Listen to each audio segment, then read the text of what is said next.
Yo guys, it's Stretched here with a new YouTube video. Today we're just going to start off this whole series of New World with how we mean to go on, and that's kind of start off how I'm going to be playing the game mostly. I do use controller, so we're going to basically go through how to get the controller working, a few tips on the controller, and then we're talking to the whole settings, the UI, the HUD layout, and everything you need to know to kind of visually know what I'm going to be doing in future videos, basically. So hopefully you enjoy, and yeah, let's just jump straight into it. Right, so welcome in guys. So first things first, before we do anything with the game, you want to come over to the Steam app, open it up, come over to the top right corner up here, and enable big picture mode. Once you're in here, you want to go to your library. You want to go over to New World, come over to Manage Game, go to Controller Configuration. From here, whatever you've got set up doesn't matter. I'll set you up one real quick. What you do is you go to Browse Configs, you come down to Community, and then you want to scroll down until you've just seen the this one right here, the New World Ultimate Setup Ginger Prime Updated. That is by far the best one I've tried. I've tried a few of the other ones, but this is the best setup I can give you. And there is a tutorial to go with it. Not this one, but there is a tutorial to go with it. So once you've done that, you click that, apply the configuration. And then once you've done that, you're good to go with the game. One other thing I should point out before you do anything else is, if I can go back far enough. Yes, if you want to go to controller options, and just make sure this bit here is forced on. It could be on this or this, but just make sure it is forced on. Yeah. Rumble settings doesn't really matter, but yeah. Once you've done that, you can close this down, or from that you can just launch it from there or the icon. But now we'll get into the settings once we get into the game. So I'll see you there in a sec. Okay, so when you load into the game now, first thing you want to be doing, regardless of anything, is either pressing escape or hitting the start button on your controller.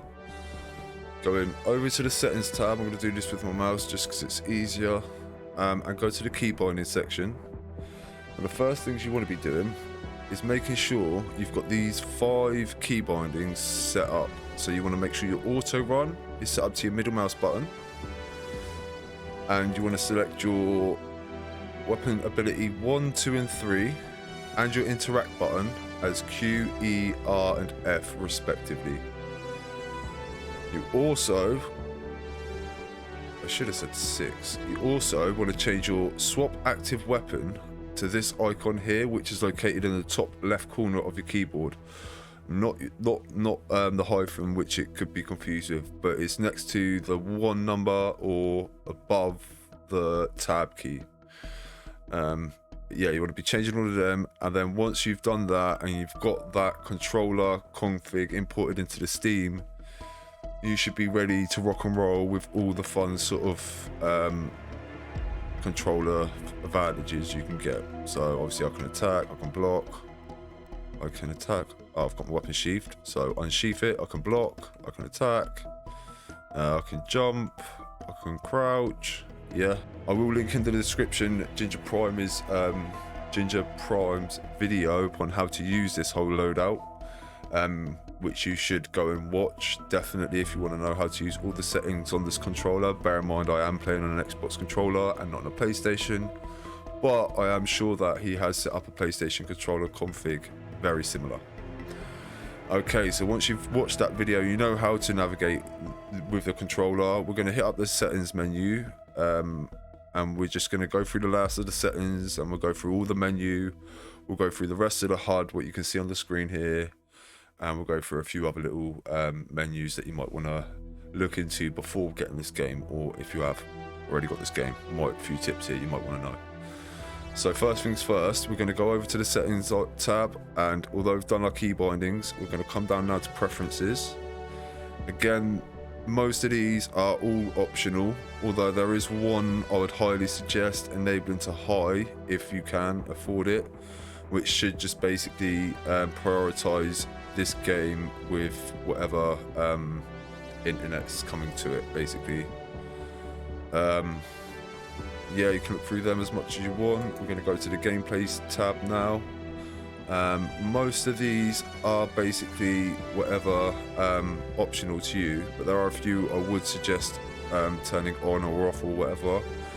I would definitely disable the camera shakes, turn this off, because it can get quite disorientated later on in the game when playing PvP action.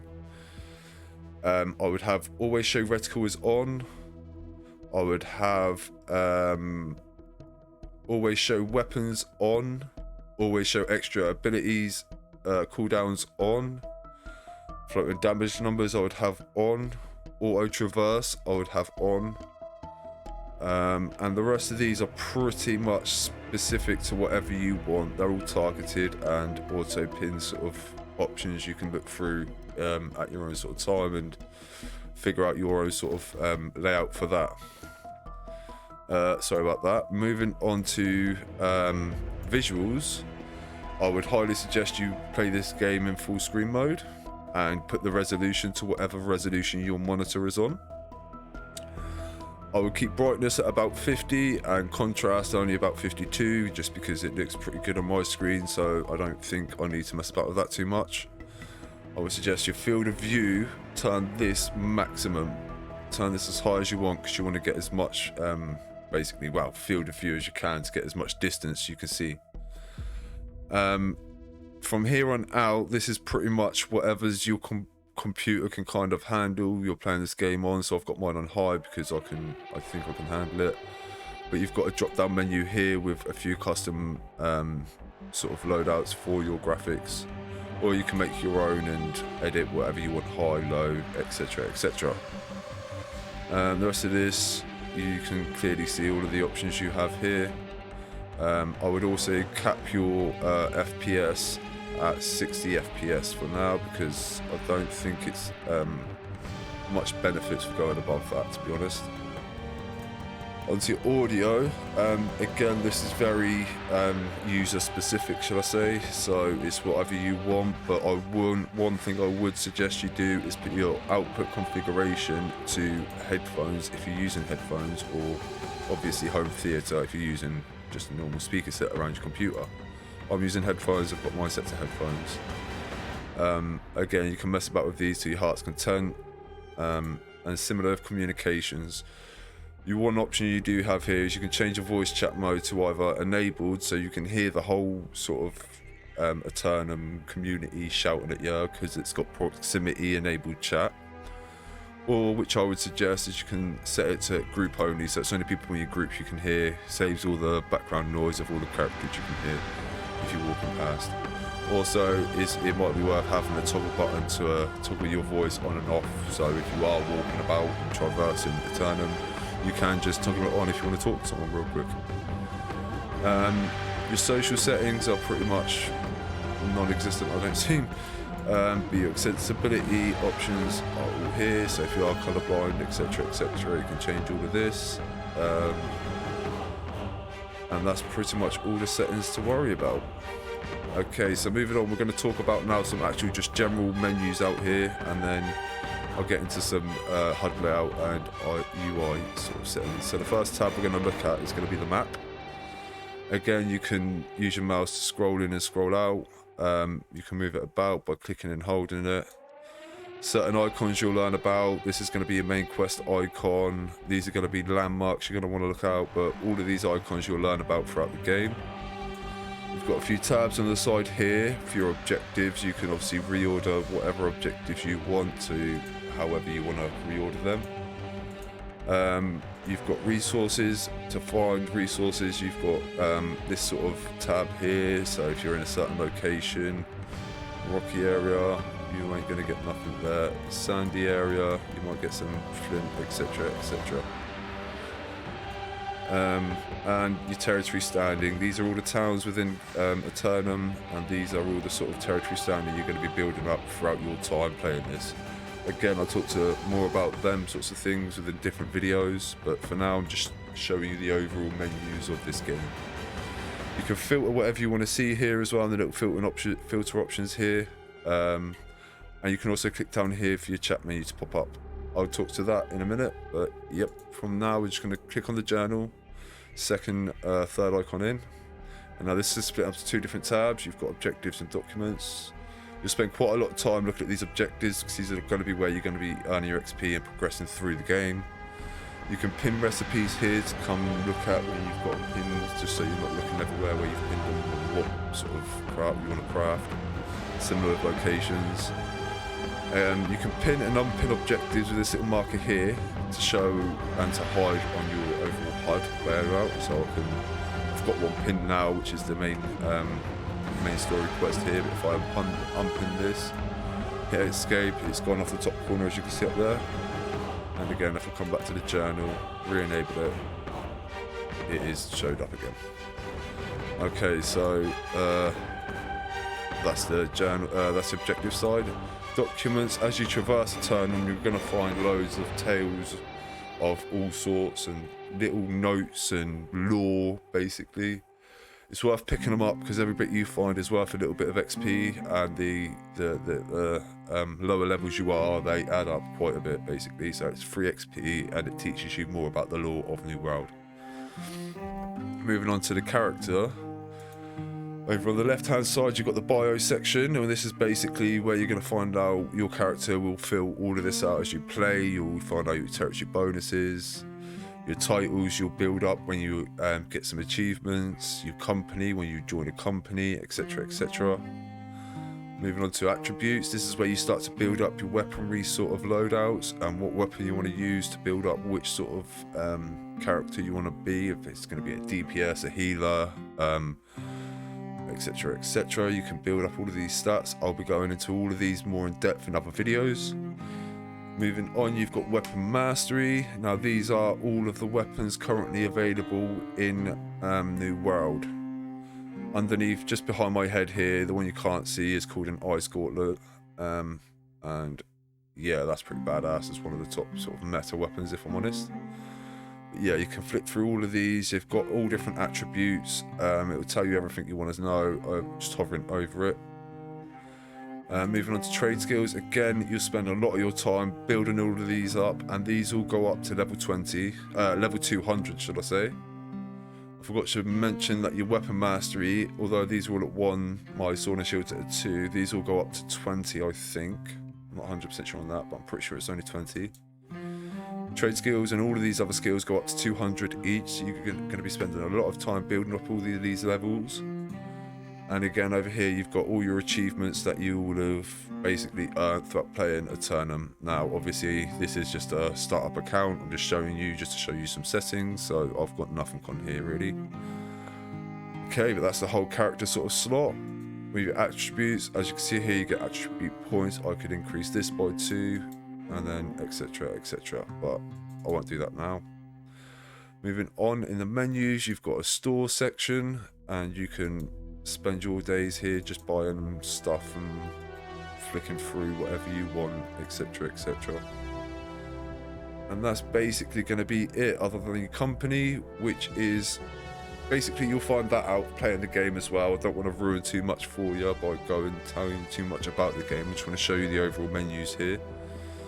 But yeah, you can see sort of overview of the companies and all the companies within the sort of server you're on. So that's all the menus on here we've got. There's just a few other things I want to show you before we finish this video up. One of them's going to be your chat settings, okay? So we'll hit up the chat, which is over here on the left. Now you've got some chat settings here to show and hide and whatever, and we'll go through them now. It's just this little icon here you want to click on, which will bring up this menu over here. Now if I hide my camera real quick,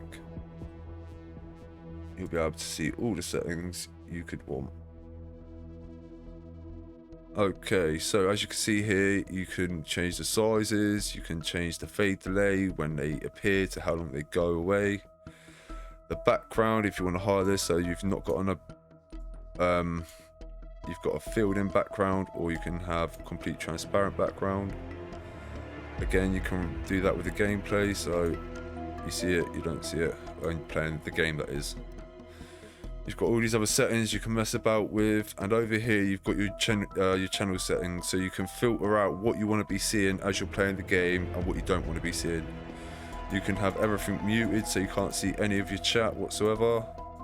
As you can see here, I've got no chat settings, or you can have whatever you want.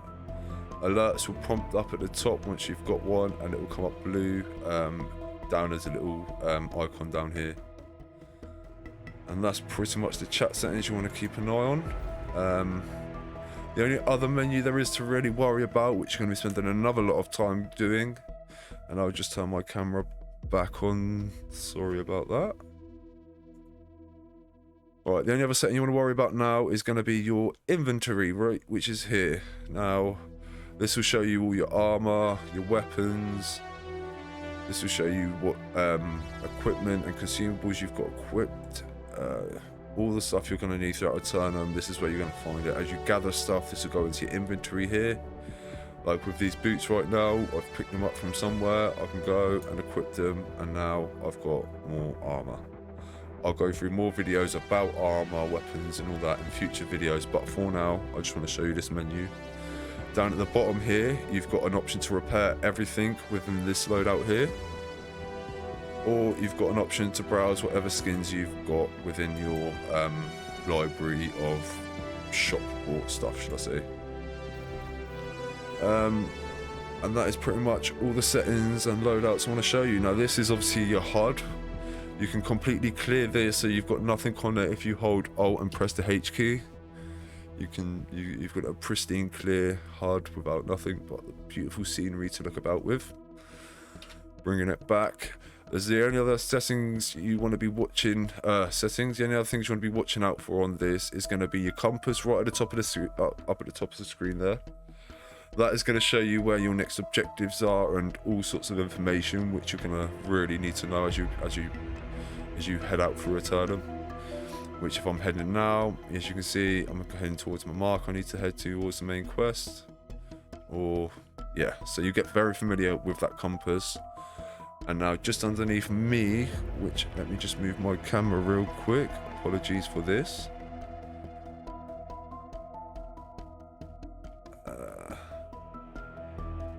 Yep, let me just move this up here a little bit so you can see the rest of it. And this is going to be all your weapon reloadouts and stuff. So as you can see, I unlock a new weapon at level 5. I'm only level 2 at the moment. But you've got your skills you can use. You've got your consumables you can use. Consumable 1 and 2. And you've got your weapon you can change with between them, but obviously I don't have another weapon to change between, but as you can see, that's there, and you're going to be spending a lot of time looking at that. Little bag icon is your inventory, which is here, so don't ever get confused with that. But yeah, we've got you. Anyway, I hope this has been very educational for you. It's only a quick one. We just need to get into this game as we need to go on, and there's no point in starting halfway through where I am right now, which is like level 100 gathering stuff. So we start off now here like this, and then I'll show you all the other little videos I've got coming. So I hope you've enjoyed this. If you have, give me a thumbs up. If you want to see more of these videos, hit the subscribe button, and check out Ginger Prime's video about his controller, as you're going to need to know it. But for this one, guys, I'm going to see you later, and I love you all, and I'll catch you in the next one, hopefully. Peace out.